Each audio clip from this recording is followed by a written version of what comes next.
On va faire une très petite question aujourd'hui dont il suffit de déterminer le domaine de la fonction suivante et de déterminer les équations cartésiennes des éventuels asymptotes de la fonction. Donc, c'est-à-dire asymptote horizontale, asymptote oblique et asymptote verticale. C'est parti. Donc, je vais d'abord commencer par déterminer le domaine de cette fonction. Donc, on a une racine à la puissance 4, donc puissance entière. Je sais que dans une racine, c'est pas une racine carrée, mais c'est une racine puissance 4. Le terme à l'intérieur doit être positif, donc c'est plus ou moins la même propriété qu'une racine carrée. Pour une racine de cube, c'est pas exactement ça. Donc je sais que le terme à l'intérieur, donc c'est ma CE, doit être positif. Donc je dois juste résoudre cette équation simple à résoudre. Je factorise x au cube. J'ai x au cube fois x moins 2 plus grand ou égal à 0. Donc comment est-ce que je trouve les solutions? Je vais faire comme en secondaire. Je vais tracer un tableau des signes.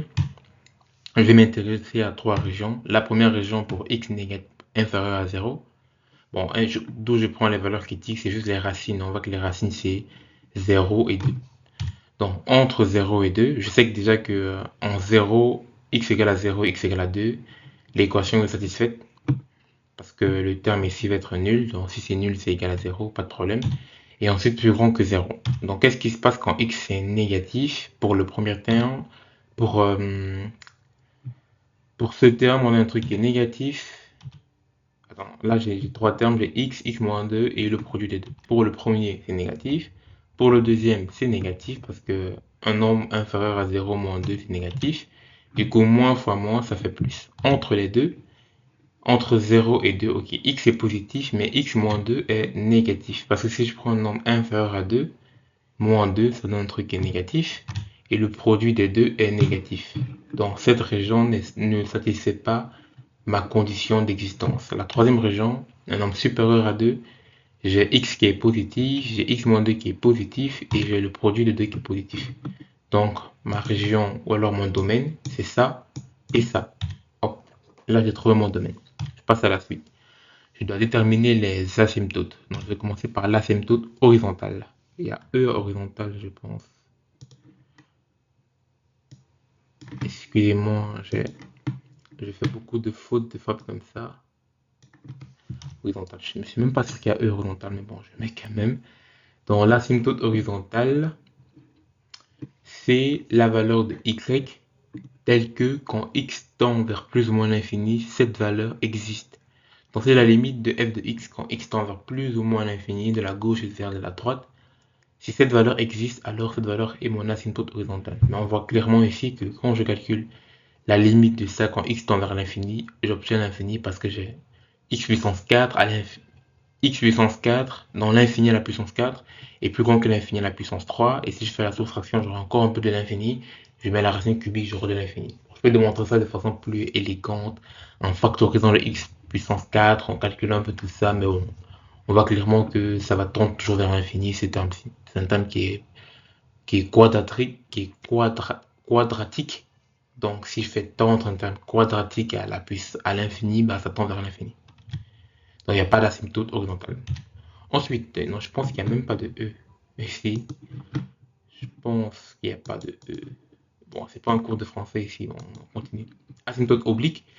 Il y a plusieurs formes d'asymptote oblique normalement, mais en secondaire, vous voyez l'asymptote oblique du premier ordre, où on suppose que l'asymptote oblique c'est juste une droite, mais c'est pas que ça peut même être une courbe, ça peut être une fonction d'une puissance beaucoup plus grande. Moi j'appelle ça asymptote oblique du premier ordre, parce que je suppose que c'est l'équation d'une droite.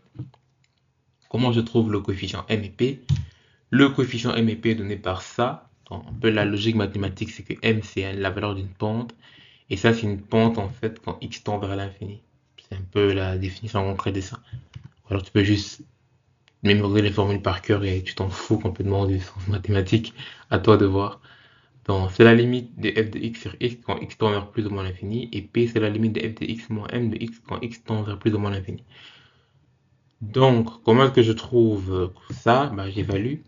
Je vais d'abord réécrire f de x sous une forme plus élégante que je n'ai même plus appliquer ici pour démontrer quand x tend vers l'infini. Tu as 2 sur x qui tend vers 0 et tu as ça qui tend vers l'infini, donc ça tend vers l'infini. C'est pour ça qu'ici j'ai mis ça tend vers l'infini. Pourquoi cette forme est élégante? Parce que si je divise tout ça par x, ici c'est x, hein, parce que quand tu factorises x puissance 4, pas la racine, mais la racine cube est quatrième de x puissance 4, c'est x. Ici, comme c'est x puissance 3, il va me rester 2 sur x. Et je vois que quand x tend vers l'infini, ce terme ici, dans ça, ce terme-ci, que j'entoure en rouge, tend vers 0, parce qu'un nombre divisé par l'infini, ça donne 0. Et à la fin, il ne me reste plus que 1. Et du coup, le x qui a là va se simplifier avec x qui a là. Je pourrais même faire la simplification avant de faire la limite pour éviter toute ambiguïté. Pour dire que oui, on ne peut pas diviser l'infini par l'infini. Non, je simplifie le x bien avant même de faire le calcul à l'infini. Comme ça, à la fin, je sais qu'ici, il va me rester plus que 1. Donc, m est égal à 1. Et ici, j'avais même une intuition comme quoi m était égal à plus ou moins 1. Je vais vous montrer ça. Pourquoi est-ce que je pense que c'est plus ou moins 1? Parce qu'ils n'ont pas mis de plus ou moins devant la racine carrée, mais moi je pense qu'il y avait un plus ou moins. Mais je vais vous montrer pourquoi à la fin. Le P, tandis que le P, bon le P c'est un peu compliqué parce que le P, je vois qu'ici j'aurai du x qui va rester, ça va tendre vers 0, j'aurai du x qui va rester.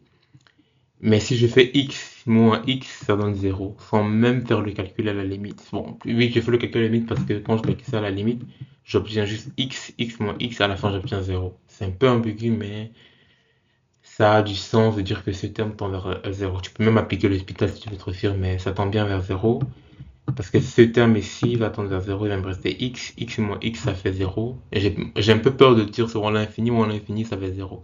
Mais comme c'est l'infini du même ordre, c'est de l'ordre de x, je peux dire que oui, voilà. Cet infini moins cet infini là me donne 0. Mais dire que infini d'exponentielle, par exemple, l'exponentielle de x, en supposant par exemple que j'avais l'exponentielle de x moins x et que ça tendait vers l'infini, c'est un peu dur de dire si la réponse est 0 ou l'infini, parce que l'infini de l'exponentielle, c'est pas la même chose que l'infini de x.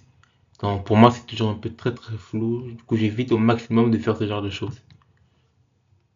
Et à la fin, l'asymptote verticale, c'est la valeur de x telle que, quand je calcule la limite, quand c'est la valeur de x qui est égale à une constante bêta, telle que quand x tend vers bêta de la gauche, ça veut dire moins, de la droite, ça veut dire plus.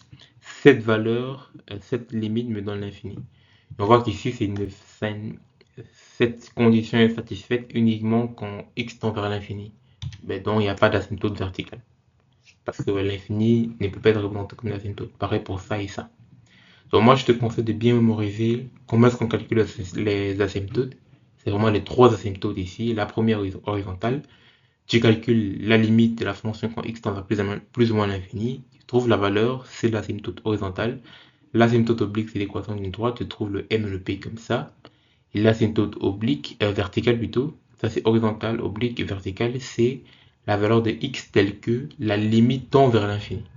Tu vois, c'est un peu quand tu fais un peu horizontal et vertical, c'est un peu des notions opposées. À la fin, on peut faire une vérification. Ça, c'est la vérification.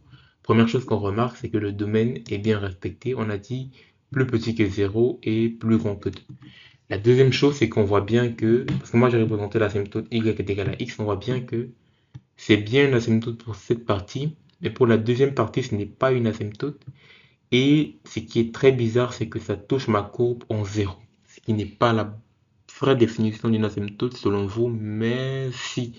Parce qu'on vous dit qu'une asymptote est une droite qui ne touche jamais une courbe, c'est pas vraiment ça, c'est très faux de dire ça. Une asymptote, c'est juste une droite qui tend vers une courbe, mais la courbe peut croiser l'asymptote et avoir un comportement asymptotique par la suite. Donc, un comportement asymptotique n'est pas toujours respecté tout au long du domaine. Il y a des asymptotes qui sont respectés dans une partie du domaine. Après, le comportement redevient normal. Après, ça redevient même asymptotique. Donc, pour moi, ça, c'était pas le fait que ça croise l'asymptote ici à 0. Pour moi, ce n'est pas du tout un problème. J'ai déjà rencontré plein d'asymptotes qui sont comportés comme ça, même dans les applications pratiques en physique, dans des cours appliqués. On croise des fois des comportements asymptotiques dans une région, et après c'est plus asymptotique, et après ça redevient asymptotique, etc. etc. Donc ça c'est pas vraiment un souci pour moi. C'est un peu bizarre, mais c'est pas un souci. Et aussi le fait que même après, ici, ce n'est plus du tout asymptotique, c'est pas aussi un souci. C'est pour ça que moi je me suis dit que La deuxième asymptote pouvait bien être x est égal à y est égal à moins x. Parce que ça aussi, c'était un comportement qui était asymptotique. Donc moi, je soupçonne bien que l'asymptote, en fait, c'est plutôt valeur absolue de x. Comme ça, à la fin, tu as un truc qui vient là, qui pique ici, et qui remonte comme ça. Ça, c'est ma théorie qui déconne. Donc moi, ma théorie, c'est que l'asymptote, en fait, elle vient ici. Elle fait plus ou moins l'infini.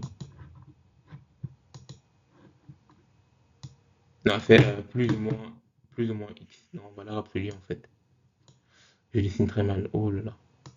Donc je vais dire ça, comme ça. Bon, tu vois ce que je veux dire. Dans la combinaison des deux, de ce que je viens de montrer avant et après. Je dessine très mal avec la souris, mais bon. Donc pour moi, je pense que l'asymptote oblique, c'était plus ou moins x ou valeur absolue de x. Bon, je vais m'arrêter ici. La vidéo fait pratiquement 11 minutes. C'était Librel, salut et à demain. Et à demain pour la partie B, parce que là, j'ai fait que la partie A.